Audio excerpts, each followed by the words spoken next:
네, 안녕하세요. 반가운 여러분들, 오늘 다시 뵙게 돼서 너무 반갑습니다. 그리고 감사드립니다.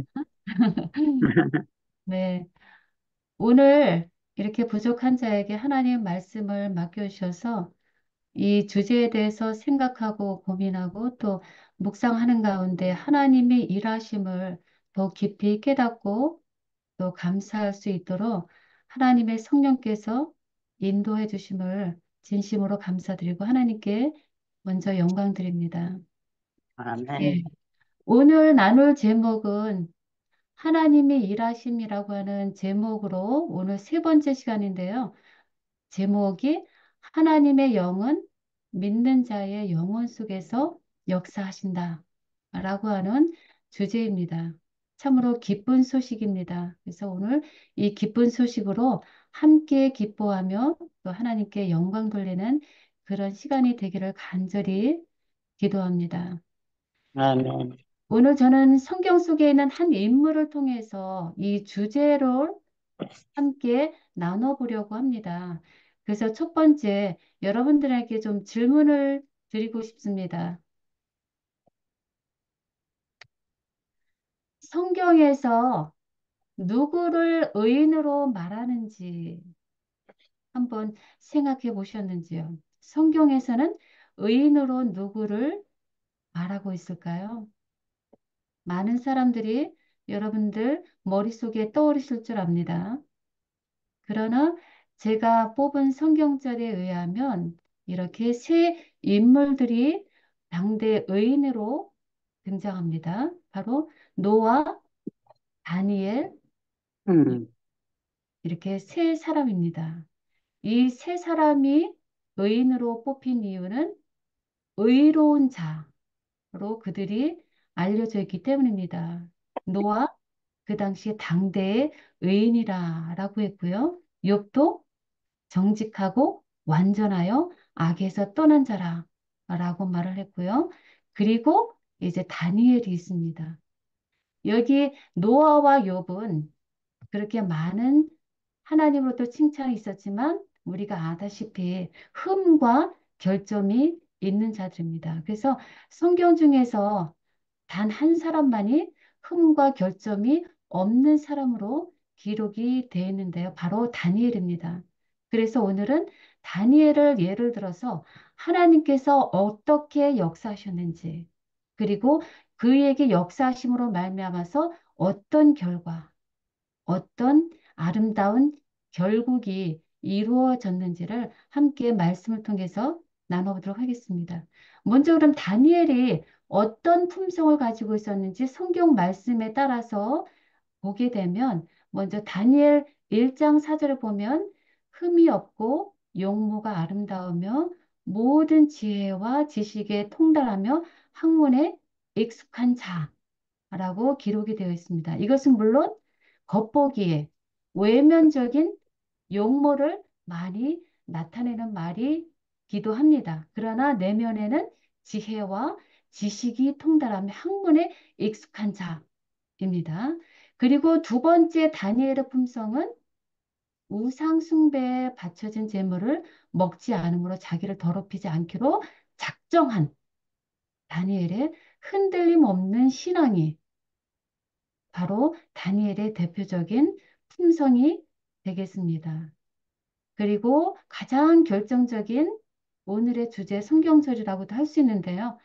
다니엘서 6장 4절에 있는 말씀입니다. 총리와 고관들이 다니엘을 고발할 근거를 찾고자 하였으나 어떻게 했다고요? 흠이 없어. 아무 근거, 아무 허물도 찾지 못하였으니 이는 그가 충성되어 아무 그릇됨도 없고 아무 허물도 없음이었더라. 라고 말합니다. 그가 북사를 논할 때, 북사를 이끌어 나갈 때 어떤 실수도, 결점도, 허물도, 그릇됨도 없었던 그가 바로 다니엘이었다. 라는 것이 바로 다니엘을 고발하여서 죽이고자 한 다니엘의 원수들의 눈에 보여진 다니엘의 모습입니다. 그러니까 얼마나 아름다운 품성을 다니엘이 갖고 있었는지를 여기서 볼 수 있는데요. 다니엘은 정말 탁월한 사람으로 성경에 기록되어 있습니다. 왕들 앞에서 다니엘 1장, 2장, 4장, 5장, 6장을 통해서 그가 섬긴 세 왕들 앞에서 탁월한 사람으로 인정을 받았을 뿐만 아니라 그 당시 같이 살았던 동료 선지자 에스겔에 의해서도 다니엘은 단연코 의인으로 뽑힌 그런 탁월한 사람입니다. 그리고 원수들에 의해서도 그런 다니엘은 탁월한 걸출한 인물로서 인정받은 사람입니다. 그래서 그는 어디든지 언제든지 탁월한 사람으로 인정을 받았습니다. 그렇다면 어떻게 다니엘이 이렇게 탁월한 사람으로 정말 훌륭한 사람으로 모든 사람에게 인정을 받게 되었는가? 우린 그것을 생각해 볼 수 있겠죠. 왜 그럴까요? 물론 우리는 다니엘이 어린 시절 때부터 부모로부터 받은 철저한 교육과 훈련이 그 바탕에 있었음을 우리는 다 압니다. 그리고 그 이후로 매 순간 하나님을 섬기기로 결단한 그의 결단, 의지가 있었음을 우리는 인정합니다. 그러나 그보다 더 확실한 이유가 있습니다. 그 이유를 우리 성경에서 찾아보려고 합니다. 먼저 다니엘 4장에 있는 말씀으로 보게 되면요. 동일하게 이런 말씀이 있습니다. 그의 안에는 무엇이 있다고요? 거룩한 신들의 영. 예. 그의 안에는 거룩한 신들의 영이 있는 자라. 그리고 9절에도 또 18절에도 이렇게 동일하게 세 번에 걸쳐서 그의 안에는 거룩한 신들의 영이 있다라고 말을 합니다. 다니엘 사장에 여러분들 아시다시피 느부갓네살이 정말 이상한 꿈을 꾸어서 그로 말미암아 꿈을 해석하지 못하고 번민할 때 박사들이 그 꿈을 해석하지 못했을 때 마침내 그 느부갓네살 왕 앞에 나타난 다니엘을 보고 이제 느부갓네살 왕이 한 말이 그의 안에는 거룩한 신들의 영이 있는 자라. 그러므로 너는 내 꿈을 해석해 달라. 라고 말할 정도로 느부갓네살 왕은 다니엘이 이렇게 탁월한 사람임을 인정했습니다. 그렇다면 이렇게 느부갓네살 왕이 다니엘을 탁월한 사람으로 인정한 이유가 무엇일까요? 그 정답이 무엇일까요? 바로 거룩한 신들의 영, 성령이 다니엘과 함께 하셨기 때문입니다.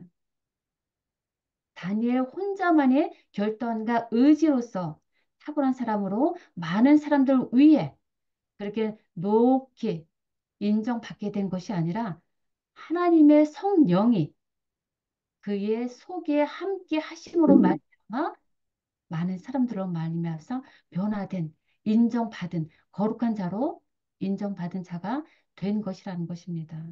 그러나 이 다니엘은 느부갓네살 왕에게뿐만 아니라 그 다음 때 벨사살 왕 때에도 동일한 인정을 받고 있음을 성경에서 우리는 확인하게 됩니다.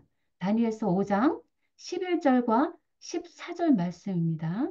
왕의 나라에 거룩한 신들의 영이 있는 사람이 있다. 그리고 내 안에는 신들의 영이 있다라고 하는 말이 두 번 거듭 반복됩니다. 이 말씀은 벨사살 왕이 이스라엘에서 탈취해온 하나님의 성전 기명을 가지고 술을 부어서 마시는 그런 하나님께 신성 모독을 하며 자기네 나라의 신들을 찬양하는 그런 신성 모독의 술 파티를 했을 때 벽에 나타난 하나님의 손길 로 말미암아서 정말 두려워진 벨사살 왕 앞에 그 왕 중에 한 사람이 벨사살 왕에게 한 말이 바로 왕의 나라에는 거룩한 신들의 영이 있는 사람이 있다라고 제안을 했죠. 그러므로 그는 명철과 총명과 지혜가 신들의 지혜와 같은 자다라는 놀라운 말을 합니다. 그래서 이제 벨사살 왕이 내가 내게 들은즉 내 안에 신들의 영이 있다 한다. 내게 명철과 총명과 비상한 지혜가 있다 하니 이 꿈을 이 글의 해석을 말해달라라고 하므로 그가 해석해주고 그리고 그 해석대로 하나님의 일하신 대로 벨사살 왕이 다스렸던 그 바벨론은 멸망받은 그 일을 역사적으로 기록된 것을 우리는 확인할 수 있습니다. 그러므로 벨사살 왕 때도 다니엘은 이렇게 타고난 사람으로 인정받은 이유는 바로 그에게 임한 성령으로 말미암은 것이다. 라는 것을 우리는 결론 지을 수 있습니다. 그렇다면 다니엘 6장에서는 또 어떨까요? 다니엘 6장에서는 이제 사자굴에 몰려서 죽음에 처해진 다니엘의 모습이 나오죠. 근데 다니엘이 죽음으로 몰리게 된 원인이 무엇일까요? 왜 다니엘이 사자굴에 떨어지게 됐을까요? 그 원인을 찾아보게 되니까 이런 말씀이 있습니다. 6장 3절. 다니엘은 마음이 민첩하여 총리들과 고관들 위에 뛰어남으로 왕이 그를 세워 전국을 다스리게 하고자 한지라 라고 말을 합니다. 다니엘이 민첩하고 총명함으로 말미암아서 새 왕이 된 다리오 왕이 다른 총리들과 고관들 위에 다니엘을 세우고자 한 그 계획을 알므로 다른 총리들과 고관들이 그를 죽이고자 한 것이지요. 그래서 여기 지금 우리 성경에는 마음이 민첩하다라고 하였지만 바른 성경 번역본에 보면은 다니엘에게는 탁월한 뭐가 있다라고 하죠? 영이 있어서. 탁월한 영이 있다라고 말씀합니다. 그리고 영어 성경에 보면 다니엘은 excellent spirit was in him 이라고 말씀합니다. 동일하죠? 그 안에 하나님의 성령이 있음으로 말미암아 하나님께서 그에게 민첩과 총명과 명철을 지혜를 허락해 주셨기 때문에 그를 시기하고 질투한 원수들이 그를 죽이고자 한 것입니다. 그러므로 이 지금 다니엘이 1장에서 다니엘 2장에서 죽임을 당할 뻔한 일이 있었던 것과 마찬가지로 우리는 다니엘 6장에서도 다니엘은 죽음에 처해지게 되었는데 그 이런 대쟁투가 선과 악 간의 대쟁투가 있었던 근본적인 이유를 우리는 여기서 생각해 보아야 합니다. 왜 다니엘이 죽음에 몰리게 됐는가? 그것은 다니엘을 새 친구들과 함께 이 바벨론이라고 하는 나라에 적국의 이방 나라에 포로로 보내게 하신 하나님의 뜻과 의지가 있었고요. 그리고 그와 반대로 그를 막으려고 하는 사단의 계획이 맞섬으로 말미암아 지금 이 바벨론 궁정에서 사단과 하나님과의 대쟁투가 다니엘을 중심으로 둘러싸고 일어나고 있는 것입니다. 그러므로 이 자리에는 반드시 하나님의 일하심이 있어야 하겠지요. 그리고 그 하나님의 일하심은 바로 누구를 통해서 일을 하셔요? 다니엘이라고 하는 하나님이 선택하신 일꾼을 통해서 하나님의 영이 그 안에 함께 하심으로 말미암아 그를 그의 뜻을 광화하게 하시고 그에게 더 힘을 주셔서 이겨내도록 힘과 능력과 용기와 믿음을 더해 주시는 하나님의 일하심이 여기에 있었다라는 것입니다.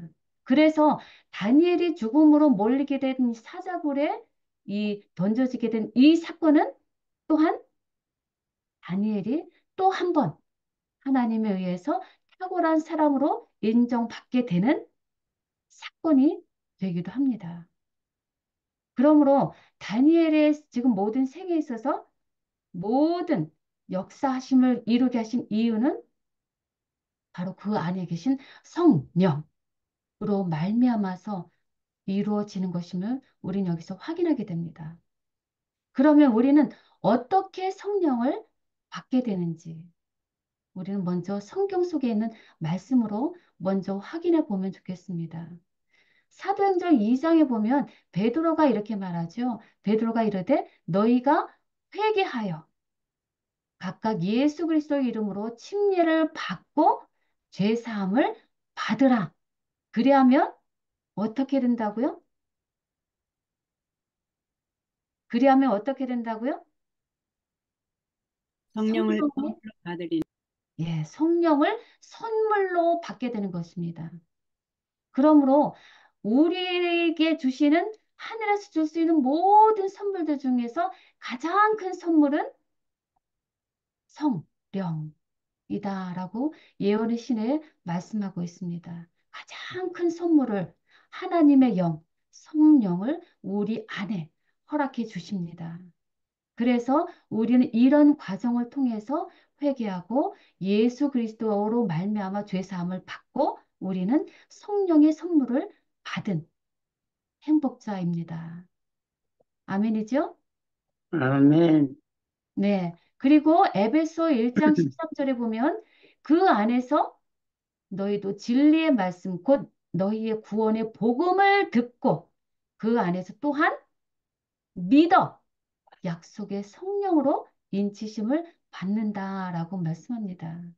우리에게 주신 진리의 말씀, 구원의 복음을 우리가 믿음으로 받아들일 때 우리는 약속으로 성령 인치심을 받습니다. 그래서 인치심을 받아서 우리가 지금 이 순간 대쟁투간에서 우리는 쓰러지지 않고 다시 쓰러질지라도 일어나서 성령의 도우심으로 살아가고 있습니다. 그리고 이제 다른 여러 가지 성경절들 믿음으로 말미암아 성령을 받는다라고 하는 성경절들이 많이 있죠. 요한복음 7장 39절 보면 믿는 자들이 예수를 믿는 자들이 성령을 받게 된다라고 예수님께서 친히 말씀하셨고요. 너희가 믿을 때에 성령을 받았느냐라고 베드로가 말을 하고 있고요. 바울이 말을 하고 있고요. 그리고 우리로 하여금 믿음으로 말미암아 성령의 약속을 받게 하려 하신다라고 말씀하고 있고 아까 말씀드린 대로 구원의 복음을 듣고 그 말씀을 믿어 약속의 성령으로 인치심을 받는 일이 일어난다라고 말씀합니다. 그래서 한마디로 우리가 정리한다면 이 믿음으로 마음 가운데 예수님을 모시고 있는 사람들은 사실 어떻다고요? 성령을 받고 있다라는 것입니다. 그렇다면 저와 여러분들은 성령을 받고 있는 것이죠. 우리는 마음 가운데 믿음으로 예수님을 모시고 살아가고 있는 자들이기 때문입니다. 그럼에도 안타깝게도 성령이 떠나는 일이 있어요. 어떻게 하나님은 우리에게 약속으로 성령을 주시고 인치심을 주셨는데 성령이 떠날 수 있을까요? 정말 너무나 안타깝게도 디모데 4장 1절에 보면 믿음에서 떠나 미혹하는 영과 귀신의 가르침을 따를 때 성령이 떠난다라고 말씀하고 있고요. 그리고 더 나아가서 우리가 성령을 모독하게 될 때는 우리는 결코 사하심을 받지 못하게 된다라고 하는 무서운 경고의 말씀을 합니다. 그러므로 매 순간 우리에게 전해지는 성령의 조용한 음성에 우리가 귀 기울이고 그 음성에 순종하는 일이 우리에게 반드시 필요함을 우리는 여기서 깨닫게 되는 것이죠. 그래서 우리에게는 하나님께서 성령 충만을 주시길 원하십니다. 그래서 그 성령 충만 주시는 목적은 바로 사도행전 1장 8절에 있는 말씀처럼 성령이 너희에게 임하시면 너희가 권능을 받고 어떻게 해요? 증인이 되게 하시고자 하나님은 우리에게 성령을 충만하게 주시길 원하시고 그리고 수많은 사람들에게 성령 충만을 주셔서 말씀을 전파하게 하신 것이 바로 사도행전의 행적 우리는 많이 보고 있습니다. 그래서 사도 바울은 우리에게 오직 성령으로 충만함을 받으라라고 명령을 합니다.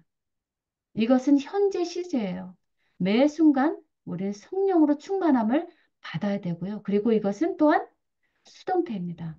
우리가 스스로 성령을 만들어낼 수 있는 것이 아니라 하늘에서 주시는 성령을 우리는 받으며 살아야 하는 것입니다. 그러므로 우리는 성령 충만함을 매 순간 간구하면서 살아야 되겠습니다. 그렇다면 이제 다시 우리 본문으로 돌아가서 다니엘은 어떻게 이렇게 성령 충만함을 받고 또 그 많은 원수들의 괴책으로부터 구원을 받을 수 있었는가? 그 결정적인 이유, 여러분 우리 한번 찾아봐야 하겠습니다. 다니엘서 6장 23절에 보면 이제 다리오 왕이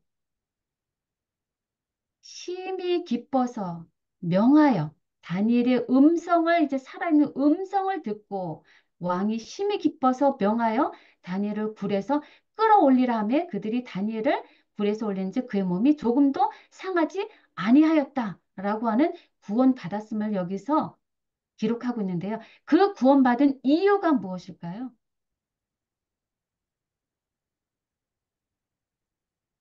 저는 이것을 깊이 생각해 보지 못했는데요. 오늘 말씀을 준비하면서, 아, 이것이었구나. 이것이 참 중요하구나. 다니엘의 이 말씀을 통해서, 다니엘 이야기를 통해서 우리에게 이것을 주시고자 하는구나 하는 것을 배우게 됐는데요. 다니엘이 이렇게 조금도 사자로부터 상하지 않고 구원받은 이유, 무엇일까요? 이어서 기록되어 있습니다. 이는 그가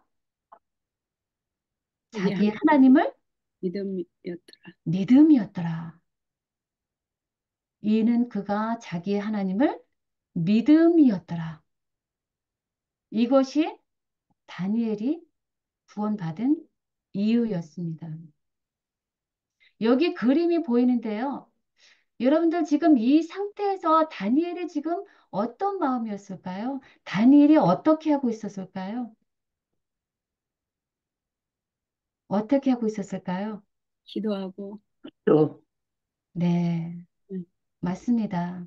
아마 예수님의 이름을 불렀을 거라고 생각이 돼요. 구원이신 예수님의 이름을 불렀을 때, 믿음으로 불렀을 때 하나님께서 그를 구원해 주셨다 생각합니다. 그래서 사도행전 2장 21절 보면 누구든지 주의 이름을 부르는 자는 구원을 흘러드리라. 얻으리라, 받으리라 하였느니라 라고 베드로가 말을 합니다. 그리고 예수님께서 말씀하셨죠? 내 믿음이 너를 구원하였으니 너는 평안히 가라 라고 하는 성경의 그 말씀이 복음서에 네 번이나 네 등장인물을 통해서 말씀하셔요. 내 믿음이 너를 구원하였다. 그와 마찬가지로 예수님께서는 아마도 다니엘에게 내 믿음이 너를 구원하였다. 라고 말씀하셨을 거라 생각합니다. 그래서 왜 정말 이런 믿음을 우리는 이렇게 더 깊이 알고 배우고 믿음을 가져야 할까? 그래서 믿음에 대해서 좀 찾아보았습니다. 믿음은 하나님께서 죄인들에게 사유하심을 약속할 만한지를 다뤄보시는 조건이다. 그것은 믿음 안에 구원을 얻을 수 있는 어떤 공덕이 있어서가 아니라 죄의 치유제로 마련된 그리스도의 공로를 어떻게 했다고요? 그의 믿음이 좀 붙잡았다는 것이죠. 예수님을 붙잡았다는 것입니다. 그래서 죄인이 그리스도가 자신의 개인적인 구세주임을 믿을 때 하나님께서는 그의 변함이 없으신 약속을 따라서 그의 죄를 용서하시고 그를 값없이 의롭게 하시는 일이 먼저 있습니다. 그러므로 믿음으로 의롭다 하심을 주시고 구원을 주십니다. 그리고 더 나아가서 믿음으로 하나님은 어떻게 우리에게 역사하실까요? 그리스도와 연합함으로 믿음으로 말미암아 주님의 일을 받아들임으로 우리들은 그리스도와 어떻게 되는 자격을 얻게 돼요? 무역자. 예, 그리스도와 동력자가 될 수 있는 자격을 얻게 되는 것입니다. 그래서 성령께서는 믿음을 통하여 그 영혼 안에 거룩한 형상을 이루시기 위해서 심령 속에 계속 역사하심으로 거룩하게 하나님의 품성으로 바꾸어 주시는 것입니다. 그러나 아무리 성령이 그렇게 우리에게 역사하셔서 일하실지라도 인간이 그리스도와 더불어 일하지 않는 한 이 일은 결코 성취될 수 없는 것입니다. 우리들은 성령께서 마음이 역사하심으로 말미암아 하늘에 들어갈 자격도 얻게 되는 것입니다. 아멘. 그래서 이제 우리 결론으로 아니 정리 한번 해볼게요. 다니엘의 역사가 하나님의 역사가 그 하나님의 놀라운 역사가 다니엘에게 매번 임한 이유가 무엇일까? 여러분들 마음속으로 한번 생각해 보세요. 하나님의 그렇게 놀라운 역사가 다니엘에게 임한 이유가 무엇일까요?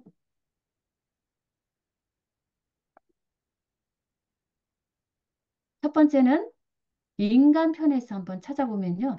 다니엘은 작은 일에도 믿음으로 순종했습니다.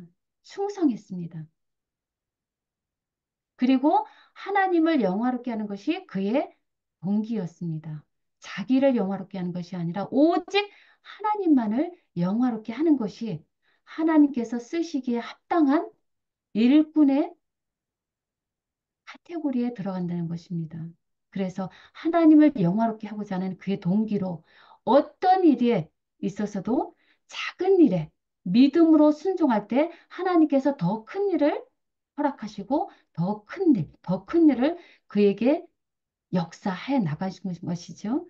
그러나 다니엘에게만은 그 이유가 있었던 것은 결코 아니죠. 예, 두 번째 이유로 하나님의 영을 통하여서 주님께서 그와 협력하셨기 때문이죠. 그래서 하나님께서는 지식을 얻게 하셨고요. 학문과 재주에 명철을 주셨고요. 또 다니엘에겐 또 모든 이상과 몽조를 깨달아 알게 하시고 성령의 예언적 능력을 통해 마지막 시대에 성취될 귀한 일들을 나타내도록 하시는 하나님의 역사를 다니엘을 통해서 나타나셨다는 것입니다. 결국 하나님의 일을 이루시기 위한 누구의 도우심이에요? 성령님. 네, 하나님. 성령님의 도우심으로 이런 놀라운 역사가 일어났다라는 것입니다. 그래서 이제 하나님의 역사가 다니엘에게 임한 이유, 이제 이것은 다니엘서의 총 결론이기도 한데요. 다니엘서 12장 13절 마지막 끝절에 보면 이렇게 기록이 되어 있습니다. 너는 가서 마지막을 기다리라. 이는 내가 평안히 쉬다가 끝날에는 네 몫을 누릴 것이라. 라는 말씀을 여기 기록해 놓았는데요. 이 성경만 보면, 성경절 보면 이제 너는 일을 이제 쉬고 가서 이제는 평안히 쉬어라. 기다려라. 라는 뜻으로 들립니다. 그러나 그것은 절대 오해입니다. 여기 영어 성경에 보면 but you go your way till the end 라고 나오죠. 현대인 성경이 보면요. 너는 끝까지 어떻게 하라? 신실하여. 신실하여라. 충실하여라. 그리고 다른 성경 번역을 보면은 너는 끝까지 내 일을 충실하게, 신실하게 걸어라. 그렇게 번역이 되어 있습니다. 그것이 가장 정확한 번역입니다. 내 길을 신실하게 끝까지 걸어가라. 너는 죽겠지만 끝날에는 내가 일어나서 내게 돌아올 보상을 받을 것이다. 라는 약속이 주어졌습니다. 그러므로 여기에는 명령과 동시에 약속이 주어졌습니다.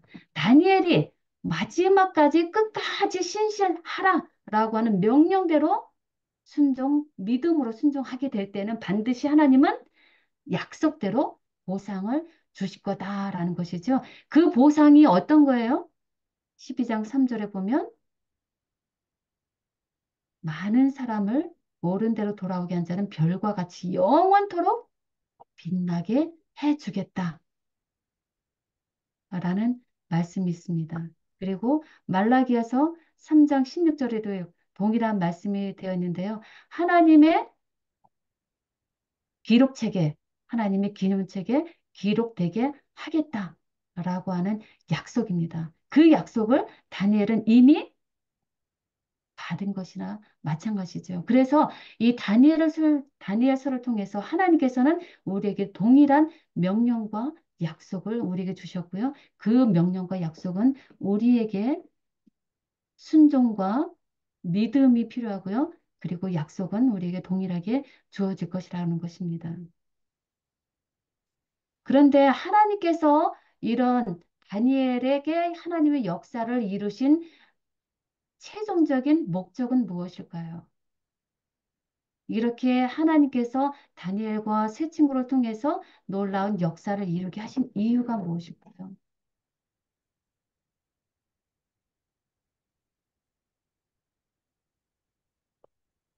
바로 영혼 구원이죠. 하나님의 뜻은 포로로 잡혀가서 그 바벨론 나라에 하나님 모르는 이방 나라에 그들로 말미암아서 구원의 복음, 하나님의 생명의 말씀을 그들로 듣고 그들의 살아계신 하나님의 살아계심을 그들로 하여금 보고 하나님을 영접하여서 영혼을 구원받도록 하고자 하신 것이 바로 다니엘을 통하여서 하나님께서 역사하신 이유가 되는 것입니다. 그래서 하나님의 일하심의 최종 목적은 바로 영혼 구원인 것이죠. 그래서 이 다니엘을 뿐만 아니라 성경에 나오는 수많은 2천 명 가까이 되는 등장 인물들 가운데서 하나님께서 끝까지 그들에게 나타나셔서 그들에게 나타내고자 하시는 최종적인 목적은 바로 영혼 구원이었음을 성령의 역사심을 보여주시는 것들이 여러 예들이 있는데요. 가장 쉬운 예가 바로 사마리아 우물가 여인이죠. 예수님을 친히 만나고 메시아이심을 확인한 그 여자가 성령의 도우심으로 예수님을 확인했을 때 그 메시아를 증거하기 위해서 마을로 달려가서 예수님을 증거한 믿음대로 순종한 이 여자에게 나타난 역사심을 우리는 성경에서 보게 되고요. 그리고 아주 큰 인물이 또 하나 있죠. 바로 사도 바울이죠. 성령의 역사심을 여기서 볼 수 있는데요. 사도 바울이 말한 대로 보면요. 내 말과 내 전도함이 설득력 있는 지혜의 말로 하지 아니하고 다만 어떻게 하였다고요? 성령의 나타나심과 능력으로 하였다라고 증언하고 있고요. 로마서 15장 18절에도 그리스도께서 이방인들을 순종케 하기 위하여 나로 말미암아 말과 일이며 표적과 기사의 능력이며 성령의 능력으로 역사하신 것 외에는 내가 감히 말하지 아니하노라 라는 사도 바울의 그 마음을 볼 수 있습니다. 모든 사도 바울이 한 것은 결국 표적과 기사와 이런 모든 것들은 영혼 구원의 일은 성령의 능력으로 성령의 나타나심으로 말미암아서 되어진 것이다 라는 증언입니다. 간증입니다. 그래서 사도행전 말씀에 보면 바울의 능력은 자신 속에 있지 아니하고 그의 영혼에 충만한 무엇에 있었다고요? 아주 중요한 성령의 것이죠. 능력, 성령의 네. 임재와 능력, 또요? 그리스도의 뜻에 복종시킨 데 있었다. 모든 네. 사람을 예. 아멘. 감사합니다.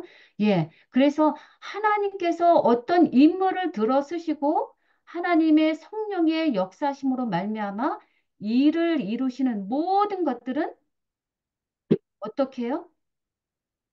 내 뜻을 생각을 그리스도의 뜻에 복종시키고 성령의 임재와 능력에 결합시킬 때. 그러므로 인간의 생각과 뜻을 하나님께 복종시켜서 하나님께 순종하고자 하는 인간의 노력과 결심. 음.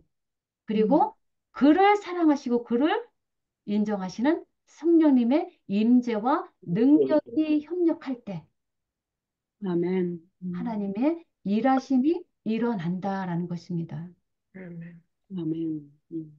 그래서 지금 우리가 살펴본 이 인물들 외에도 많은 성경들 속에 있는 인물들, 그리고 현재 살아가는 선교사들이나 많은 현재 여기 계신 여러분들 가운데서 하나님의 역사심이 일어난 이유는 그리스도의 뜻에 내 생각을 복종시키고 성령의 임재와 능력에 함께 협력할 때 음. 우리에게는 계속적인 하나님의 역사심이 일어나게 된다라는 것입니다. 아멘. 아멘. 음. 그러므로 이 순간 우리에게 해야 될 것은 예수를 바라보는 일입니다. 끊임없이 예수님을 바라보는 일, 그것이 우리에게 가장 하나님 앞에로 나가는 지름길이 그리고 가장 안전한 길이 되는 것입니다. 왜냐하면 그리스도는 모든 믿는 자에게 의를 이루기 위해서 율법의 마침이 되셨기 때문입니다. 음. 그러므로 우리가 계속 그리스도를 바라봄으로 우리에게는 놀라운 약속들이 실현됩니다. 어떤 일이 일어나요? 영광에서 영광으로 변화되고요. 그리고 순종에서 작은 순종에서 더 큰 순종으로 발전하게 해주시고요. 능력에서 더 큰 능력을 얻게 해주시고요. 은혜에서 더 큰 은혜에 이르게 하시고요. 평강에서 평강에 이르게 하시고요. 믿음에서 더 큰 믿음으로 가게 하시고요. 품성에서 더 하나님다운 품성으로 가게 하시고요. 그리고 승리에서 더 큰 승리로 나아가게 해 주십니다. 어떻게 해요? 그리스도를 바라봄으로. 그리스도를 바라봄으로. 그래서 내 안에 임재하시는 성령님의 음성에 우리가 순종하게 될 때는 반드시 이런 아름다운 약속의 축복들이 우리에게 이루어지도록 하겠다는 것이 하나님의 뜻과 의지고요. 하나님은 그를 위해서 우리 속에서 여전히 지금 이 순간도 성령을 통하여 우리 속에서 일하고 계십니다.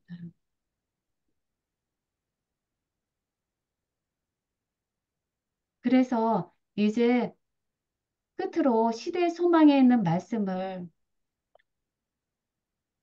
읽고 또 마음속에 새기고 이렇게 살아가는 축복이 우리에게 이르러 오기를 간절히 바라는 마음인데요. 시대 소망에 있는 말씀 읽어보겠습니다. 그리스도께서 우리 안에 사시는 것은 성령을 통해서이며 믿음으로 마음에 하나님의 성령을 받아들이는 것이 영생의 시작이 된다. 참 아름다운 말씀이죠.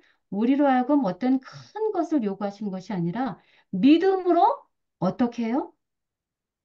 마음에 하나님의 성령을 받아들이는 것. 그것이 지금 우리에게 필요하다는 것이죠. 여러분들 지금 마음속에 믿음으로 마음에 하나님 성령을 받아들이셨나요? 아멘. 네. 아멘. 그렇게 하나님의 성령을 받아들이기로 다시 한번 결심하실 때 그리스도께서는 우리 안에 사시면서 성령을 통하여서 계속 일하십니다. 아멘. 그래서 때로 우리가 넘어질지라도 우리는 연약합니다. 그래서 성령은 우리의 연약함을 아시고요. 우리가 어떻게 기도할지도 알지 못하지만 오직 성령이 말할 수 없는 탄식으로 우리를 위해서 친히 계속 간구하고 계신다는 사실. 너무 감사하지 않나요?